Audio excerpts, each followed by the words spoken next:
This is a story of four guys that are playing a video game, and can they hack it? Can they recreate this? And then when they did, it was, oh my gosh, we can make a lot of money out of this.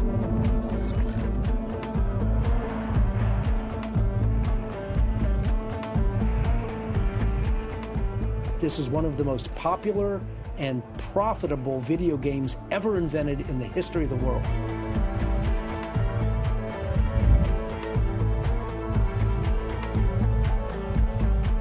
The money that Anthony and the other boys made was staggering. It was mind-blowing.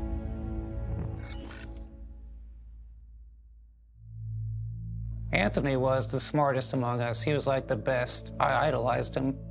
Growing up in elementary school, people started to notice his mind being a little bit smarter, a little bit quicker when it came to like electronics. So he was special from a young age. He was offered a job at Microsoft when he was a junior in high school. That was a big deal for us. Man, he's gonna make it rich by doing what he loves.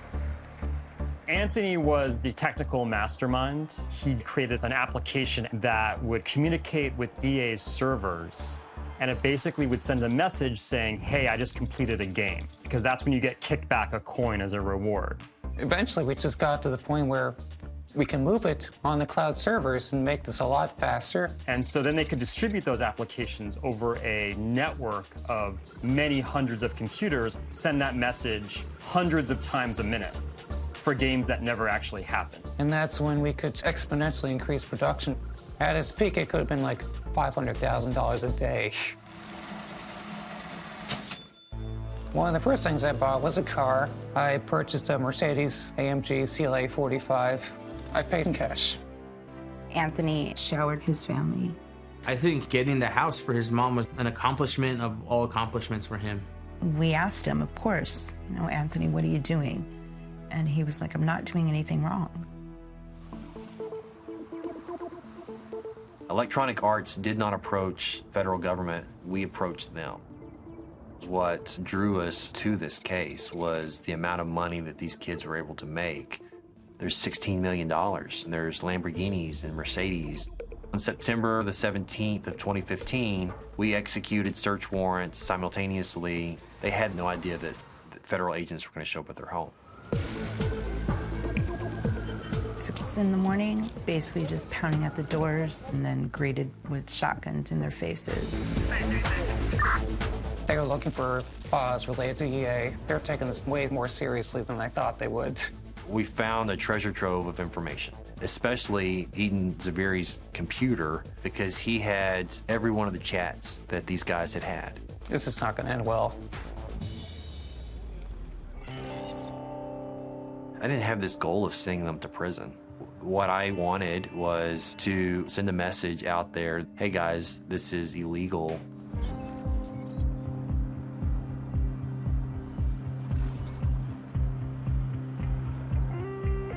We had big decisions to make. Are we going to enter a guilty plea, or are we going to go to trial? Anthony understood that if he was convicted, he was looking at several years of incarceration. He was never going to take a plea. He was going to fight it. For the government to bring a wire or mail fraud prosecution, they were going to have to actually prove that Anthony obtained money or property. That's what the case really boiled down to, was were these coins, these virtual currencies, was that money or property? And our position was they're not valuable. EA Sports can create these infinitely. In the terms of service, it literally says FIFA coins are neither money or property. And that was a really big thing to us because we didn't believe they were going to be able to meet their burden of proof. And so we just began to prepare for trial. Pre-trial, we had this belief that EA would come in and testify these coins have no value. But the EA Sports representatives show up and it was night and day. Oh, that's not at all what that policy means. We were appalled that these people were stealing our coins. And the government's position was these are valuable coins. These coins can be sold on the internet. If this was not money or property that they were obtaining, then what were they getting paid $16 million for? While the jury was deliberating, we told him that we didn't have a good feeling about it based on the way the trial had gone. The verdict form simply read, "We, the jury, find the defendant Anthony Clark guilty as to count 1 as charged in the indictment."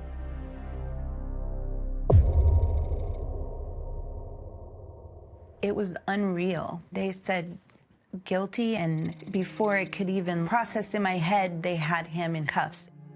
I don't think he was surprised. He understood all along this was a possibility. The next morning, they called us and said, you can go and pick him up. And my sister and I swooped by the court, picked him up, and got the hell out of there.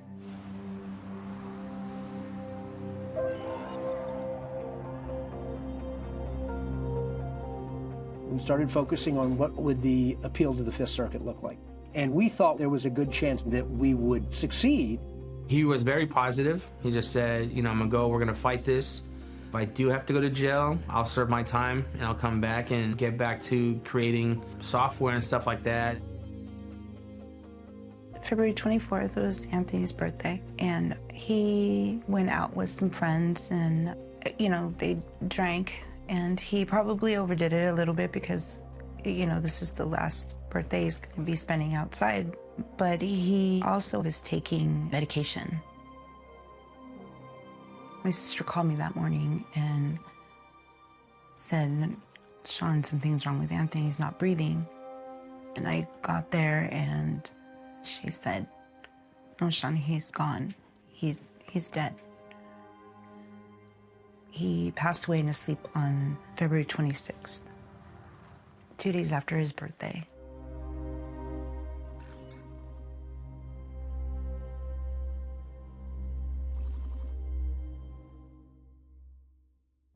Anthony Clark genuinely believed he had not committed a crime.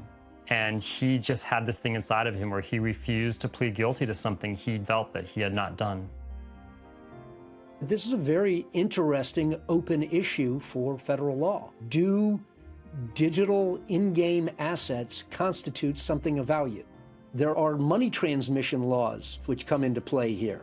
There are tax implications.